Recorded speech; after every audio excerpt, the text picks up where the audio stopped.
నామ సంవత్సరంలో చివరి అంకంలోకి అవును. రాబోతున్నాం. జాన్ నుంచి మళ్ళీ ఏప్రిల్ వరకు ఒక 3, 4 నెలలుంది కాబట్టి.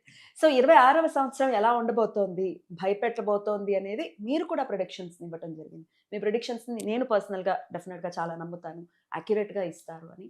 సో, జన నష్టం అంటే ప్రాణ నష్టం జరగబోతోంది అని మీరు ప్రిడిక్ట్ చేయడం జరుగుతుంది. ఇట్లాగే చాలా మంది కూడా చెప్తున్నారు. చెప్తుంది. Is it so? ఏమిటి ఇంత భయానకంగా ఉండబోతోంది అనేది జ్యోతిష శాస్త్రం చెప్తోంది.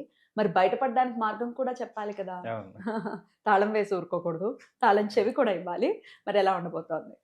లేదండి. ఇందులో మీరన్నట్టు కాలం ఎందుకు వేగంగా వెళుతోంది? మీరు గమనిస్తే అయనాంశ అనేటువంటిది ఒకటుంటుంది. మన భూమి నిటారుగా ఉండదు. ఈ కాలిక్యులేషన్ చేసే దాంట్లో గూడా జ్యోతిష్యం అంతా టైమ్ రిలేటెడే ఉంటుంది. ఇలా ఉన్నప్పుడు సాయన పద్ధతి, నిరయన పద్ధతి అని 2 ఉంటాయి. మనం నిరయన పద్ధతిలో భూమి ఇలా ఉండకుండా కొంత వంగి అవును. ప్రయాణం చేస్తుంది. ఆ! ఆ వంగి ఎంత వంగింది? ప్రతి 71 సంవత్సరాలకి 1 డిగ్రీ వంపు ఉంటుంది. ఆ వంపునే అయనాంశ కింద తీసుకుంటారు. హుహు. 71 సంవత్సరాలకి మీరు చాలా మార్పులు గమనిస్తూ ఉంటారు. ఈ 71 అనేటువంటి సంఖ్య కూడా కాలమానంలో చాలా ముఖ్యమైనటువంటి నంబర్.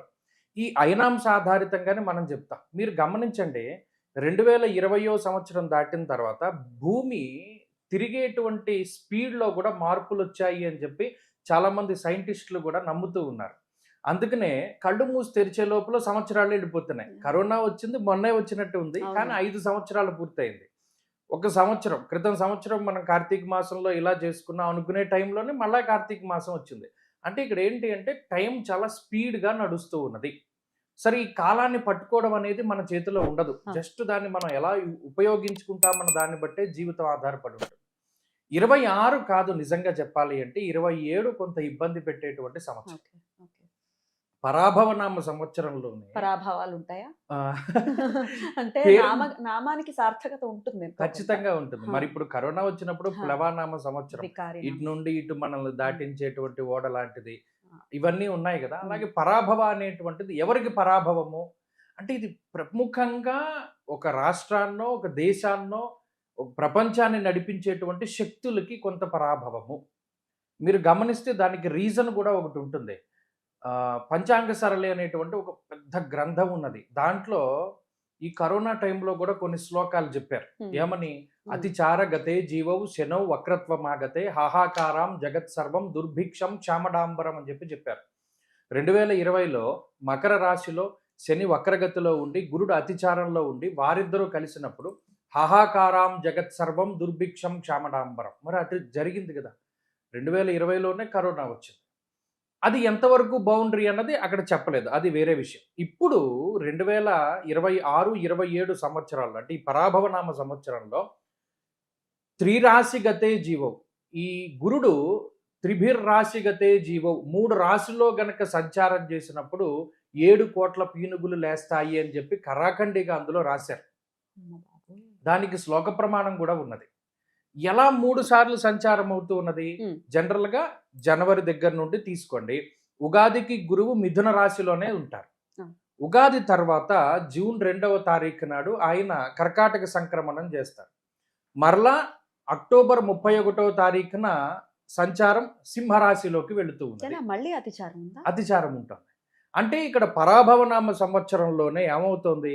మిథునము, కర్కాటకము, సింహరాశుల యందు గురుని యొక్క సంచారం జరుగుతూ ఉన్నది. 3 నక్షత్రాలు అంత ఫాస్ట్‌గా ఎలా దాటేస్తున్నాడు? అదే గొప్ప హ్మ్. విషయం. ఆ హ్మ్. కాలాన్ని ఆయన ఇప్పుడు గురుడే చాలా కీలకమైనటువంటి గ్రహం జ్యోతిష ఆ! పరిభాషలో. ఆ! అందుకనే గురుడు అస్తంగతం చెందినప్పుడు అసలు శుభ కార్యక్రమాలే మనం చెయ్యం. ఇప్పుడు మౌఢ్యం ఇప్పుడు ఇది శుక్రమౌఢి. ఇక్కడ శుక్రమౌఢ్యం. హ్మ్. అయితే హ్మ్. ఎప్పుడైతే ఒక సంవత్సరంలో గురుడు 3 రాశుల్ని దాటగలుగుతారో, ఆ 3 రాశుల్ని దాటినటువంటి సంవత్సరము అంత మంచి సంవత్సరము కాదు అని శాస్త్రమందు వర్ణించబడి ఉన్నది. కరోనా టైంలోనే కాకుండా పూర్వం కూడా ఇట్లాంటివి జరిగిన దాఖలాలు ఖచ్చితంగా ఉన్నాయా ఉంటాయి. అండి? ఉంటాయి. ఉన్నాయి. మీకు అదే కదా! ఈ గురుడు, శని కలవడం అన్నది ప్రతిసారి జరగదు. ఎందుకంటే గురుడు 12 సంవత్సరాలకు ఒకసారి మళ్ళా అదే రాశిలోకొస్తారు. ఈ వచ్చినప్పుడు శని మరలా అదే స్థానమందు ఉండాలి. అతిచారంలో గురుడుండాలి. వక్రంలో శని. అది హ్మ్. కొన్ని వందల సంవత్సరాలకోసారి జరుగుతుంది. 1920 ఆ ప్రాంతంలో జరిగింది. అంతకుముందర 1820 ఆ ప్రాంతంలో జరిగింది. 100 సంవత్సరాలకోసారి జరుగుతోంది. జరిగింది. హ్మ్. జరుగుతుంది అని గాదు ఆ! జరిగింది. జరిగింది. ఇప్పుడు 2020లో జరిగింది. జరిగింది. హ్మ్. ఇప్పుడు గురుడు 3 రాశుల్లో సంచారం అనేటువంటిదే కొంత ఇబ్బందిని సృష్టిస్తుంది. ఏదో ప్రజలను భయపెట్టాలని కాదు. ఉమ్. కొంత జాగ్రత్త పడతారు. ఇది యావత్ ప్రపంచానికి సంబంధించినటువంటి అంశం. సంబంధించిన విషయం. ఇప్పుడు నా క్వశ్చన్ ఏంటి అంటే ఏటా ప్రతి సంవత్సరం కూడా కొన్ని లక్షల మంది చనిపోతూనే ఉంటారు. General. It is common thing. Common. అదేం పెద్ద మన భారతదేశంలోనే లక్షల మంది చనిపోతారు. అవును. ఈ 7 కోట్లు అనేది ఎంత రేషియో కింద కన్సిడర్ చేయాలి? ప్రపంచవ్యాప్తంగా తీసుకున్నప్పుడు కొంతమంది మీలాగే అనొచ్చు 7 కోట్లు అంటే ప్రపంచంలో అన్ని కోట్ల మంది ఉన్నప్పుడు 7 కోట్లు Nothing పెద్ద కదా. సంఖ్యామానం హా, కాదు. హా. కానీ ఈయన పర్టికులర్గా చెప్పాడు. ప్రతిసారి చెప్పలేదు ఆ విషయం. పర్టికులర్గా ఈ సంవత్సరంలో 3 రాశుల్లో గురు సంచారం జరిగినప్పుడు ఇన్ని కోట్ల మంది ఇది అవుతారు. Right. అంటే అక్కడ మనం గమనించవలసింది ఏంటి? అది ప్రకృతి వైపరీత్యం వల్ల జరగచ్చు. Okay. లేదు యుద్ధ భీతి, యుద్ధం వల్ల జరగచ్చు. హాహాకారం అన్నారు కాబట్టి యుద్ధ భయం వల్ల జరగచ్చు. లేదా అది ఏదైనా ఒక చిన్న విపత్తు లాంటిది ఏదైనా మనం భావించవచ్చు.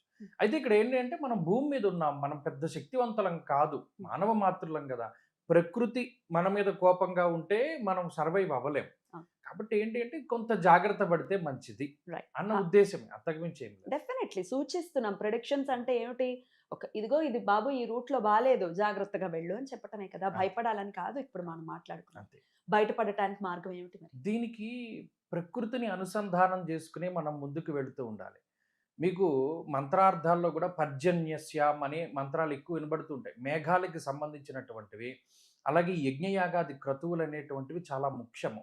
మేము అందుకనే కరోనా టైంలో వాటిలోనూ మహాసౌర యాగాలు, మహారుద్ర యాగాదులు ఇవన్నీ ఇవన్నీ లోకక్షేమాన్ని కాంక్షించే చేస్తారు. అటువంటి యజ్ఞయాగాది క్రతువులు ఎక్కువగా జరుగుతూ ఉండడము, ప్రకృతిని ఎక్కువగా కాపాడుకుంటూ ఉండడం, ఇటువంటివే మనం చేయగలిగినటువంటివి. మీరు చూడండి కరోనా టైంలో కూడా కొంతమంది పెద్ద పెద్ద సంస్థల వాళ్ళు ఒక రోజులో సుందరకాండ పారాయణ చేయడము వారికి సామూహిక. తోచినటువంటిదే ఉమ్. అలా చేసుకుంటూ వెళ్ళారు. అలాగే ప్రకృతిని శాంతింపజేయడానికనో ఈ ఉపద్రవాలను దాటడానికనో మానవ మాత్రలో మనం భగవంతుడి యొక్క పాదాలు. ఇప్పుడు చూడండి వర్షాలు పడవు. వర్షాలు పడకపోతే ఏం చేస్తారు? సహస్రఘట కుంభాభిషేకం చేస్తారు శివుడికి. 1000 కలశాలతోటి అభిషేకం చేసి నీటిలోనే శివుడు ఉండేలా చేస్తే సాయంత్రానికి వర్షం పడుతుంది. మరి ఇవన్నీ దేనికి సంబంధించి? ఆ ప్రకృతిని మనం ఇది చేసుకోవాలి అంటే పరమేశ్వరుడికి సంబంధించిన ఆరాధన చేస్తేనే మంచిది. అది సామూహికంగా చేయటం అని ఎవరు సామూహికంగా చేయడము, ఇప్పుడు ఒక అపార్ట్మెంట్ లో ఉన్నారు, ఒక 10 మంది కలిసి చేయడము, పారాయణాదులు, సుందరకాండ పారాయణాదులు లేదా రుద్ర పారాయణాదులు ఇవన్నీ కూడా చాలా గొప్పగా పనిచేస్తాయి. లలితా సహస్రనామం సర్వసాధారణంగా, చేయొచ్చు. విష్ణు సహస్రనామం సర్వసాధారణంగా చేస్తూ చేయొచ్చు. ఉంటారు. ఎటువంటి ఫలితాన్ని ఇస్తుంది? ఈ ఉపద్రవాల నుంచి బయటపడతారా? ఖచ్చితంగా అవన్నీ చాలా గొప్ప రహస్యమైనటువంటి మంత్రశాస్త్రాలు కదండి. అవి చదవడం వల్ల చాలా ఉపయోగం ఉంటుంది. కానీ నేను ఇదే చెప్తున్నాను. అయితే ఇవి ఒక దేశానికో ఒక రాష్ట్రానికో పట్టినటువంటి దేశారిష్ట యోగాలు కాబట్టి అవి పట్టినప్పుడు ఇంకా ఏదైనా మనం విశేషించి చేస్తే మంచిది. ఎన్ని రోజులు చేయమంటారు? 21 రోజుల పాటు కంటిన్యూస్ గా. ఆ గురుడి అతిచారము వక్రము ఉన్నటువంటి జూన్ 2వ తారీఖు దగ్గర నుండి అక్టోబర్ 31 లోపు గనక ఇది మనం చేయగలిగితే అది దేశ కాలమానాల మీద ప్రభావాన్ని చూపెడుతుంది. పరహితం కోరుకోవటం అనేది అత్యంత ఉత్కృష్టమైనటువంటి ఒక చర్య కదండి. అలా హితం కోరుకున్నప్పుడు ఖచ్చితంగా ప్రకృతి మనల్ని ఆశీర్వదించి తీరుతుంది అనటంలో నిర్వివాదం ఇది కదా. మరి ఇది ఖచ్చితంగా ప్రతి ఒక్కరూ కూడా చేయాల్సినటువంటి మనం స్టార్ట్ చేయాలి. సామూహికంగా అందరూ బాగుండాలి, అందులో మనం ఉండాలి అనేది ఖచ్చితంగా చేయాలి. ఒక జ్యోతిష పండితులుగా చెప్పండి, మరి ఇంతమంది ఇంత విపత్కరమైనటువంటి పరిస్థితి ఉన్నప్పుడు కొన్ని రాసుల వాళ్ళకి ఇంకా భీకరంగా ఉండే పరిస్థితి ఏమైనా ఉందా? అంటే ఇప్పుడు ఉంటుంది. ఉదాహరణకి కరోనా టైంలో మీరు చూసుకోండి, బాగా ఎఫెక్ట్ అయినటువంటి రాసుల్లో మకర రాశి ఒకటి, ధను రాశి చాలా ప్రభావితమైంది. నేను ఎప్పటి నుండో చెప్తూనే వచ్చాను, ఈ ధను రాశి పరిస్థితులు బాగాలేదు. మకర రాశిలో పరివేషలు, మీరు 2020కి వెళితే సూర్యుడి చుట్టూ వలయాలు ఏర్పడ్డాయి. దాన్ని పరివేష అంటారు. చాలా మంది దాన్ని కొట్టిపాడేశారు. కానీ ఈ పరివేషలు కానీ లేకపోతేనేమో ఉల్కాపాతాలు కానీ ఈ షష్టగ్రహ కూటములు కానీ లేకపోతేనేమో ఈ గ్రహణాలు కానీ పట్టినప్పుడు ఏంటి అంటే సంహితా గ్రంథాలని మనం ప్రమాణం చేసుకోవాలి. ఏదో ఒక రాశికే ఇది ఫలితం ఉండదు, అందరికీ ఉంటుంది. కానీ అవి ఏర్పడినటువంటి రాశులు ఏవైతే ఉంటాయో వాటికి తీవ్రత ఎక్కువ. ధనస్సు కానీ మకరం కానీ 2019 దగ్గర నుండి స్టిల్ ఇవాల్టి వరకు జ్వరం వచ్చి తగ్గిపోతుంది 2 రోజుల్లో టాబ్లెట్లు వాడడం వల్ల. కానీ దాని నీరసం ఎంతకాలం ఉంటుంది? ఆ ఎఫెక్ట్ని ఇప్పుడు ఈ 2 రాశుల వాళ్ళు అనుభవిస్తున్నారు. పోయింది అంతా కూడా, కానీ దాని తాలూకు ప్రభావం ఉంటుంది. అలాగే ఇప్పుడున్నటువంటి పరిస్థితుల్లో కూడా ఈ గురుడి అతిచార వక్రాల వల్ల కర్కాటక రాశి వారిపైన ఈ ప్రభావం కొంత ఎక్కువగా ఉంటుంది. వారు కొంత జాగ్రత్తగా ఉండడం. కుంభరాశి మీద ఎఫెక్ట్ కొంచెం ఎక్కువగా ఉంటుంది. ఎందువలన కుంభానికి ఏమిటి? కుంభరాశి వారికి గురుడు ఉమ్. పంచమ, షష్ఠ, సప్తమ స్థానాదుల్లో సంచారం చేస్తున్నారు. ఉమ్. షష్ఠ గురుడు అంత మంచి గ్రహం కాదు. 6th house. వీరికి ఇప్పటికీ ఏలినాటి శని యొక్క ప్రభావం ఉన్నది. రీసెంట్ గా మొన్న గ్రహణం పట్టింది. రాహు తీవ్రత ఎక్కువగా ఉన్నటువంటి రాశి. లగ్నంలో రాహు ఉంది.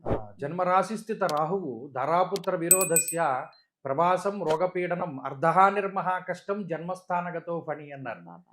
అది ఆ రాహు యొక్క ప్రభావం కానీ ఇది కొంచెం వారి మీద ఎక్కువగా ఉంటుంది కాబట్టి వారు జాగ్రత్తగా ఉండడం. ఉమ్.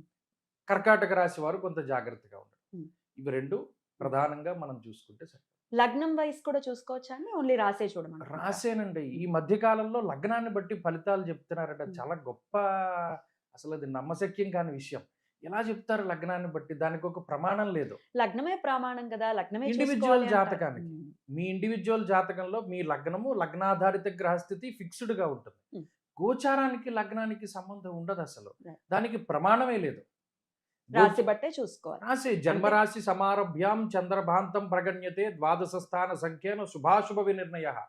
గోచార ఫలాధ్యాయం దగ్గర నుండి గోచార అసలు ఏది తీసుకున్నా జన్మరాశి సమారభ్యాం అన్నాడు. మరి లగ్నం ఎక్కడి నుండి వచ్చిందో అది లగ్నాధారితంగా ఇండివిజువల్ గానే చెప్పగలుగుతాము. Okay. తప్పితే Mm. ఇప్పుడు ఇవాళ ఫలానా లగ్నం వాళ్ళ ఇప్పుడు అలా చూసుకున్నప్పుడు మీన లగ్నం వాళ్ళందరికీ ఏలినాటి శని ఉండాలి. అవును. కుంభ లగ్నం వాళ్ళందరికీ ఏలినాటి శని ఉండాలి. మరి అది సమంజసం కాని విషయం. రాశి చంద్రుడితోటే రిలేషన్ ఇది. అంతే. So, చంద్రుడిని బట్టే చూసుకోవాలి. చూసుకో. అప్పుడు రాశి. సో కర్కాటక కుంభరాశి వాళ్ళు మరింత జాగ్రత్తగా జాగ్రత్తగా ఉండమంటున్నారు కాబట్టి వీళ్ళు ప్రత్యేకంగా ఏమైనా ఆరాధన ఎక్కువ ప్రత్యేకంగా? వీళ్ళు చేసుకోదలిచింది కూడా ఏంటి అంటే ఉమ్. ప్రతిరోజు క్రమం తప్పకుండా రుద్రకవచాన్ని పారాయణం చేస్తే చాలా మంచిది. ఉమ్. రుద్రకవచం నిజంగా అదొక కవచంలా పనిచేస్తుంది. ఆడవాళ్ళు చేయొచ్చా? ఎవరైనా చేసుకోవచ్చు. లేదు మనం అంత చదవలేము అనుకున్నప్పుడు శివాష్టోత్తర శతనామావళి స్తోత్రం అని ఉంటుంది. శివో మహేశ్వర శంభు పినాకీ శశిశేఖర అని చెప్పి ఆ స్తోత్రమే స్తోత్రం కింద చేస్తారు.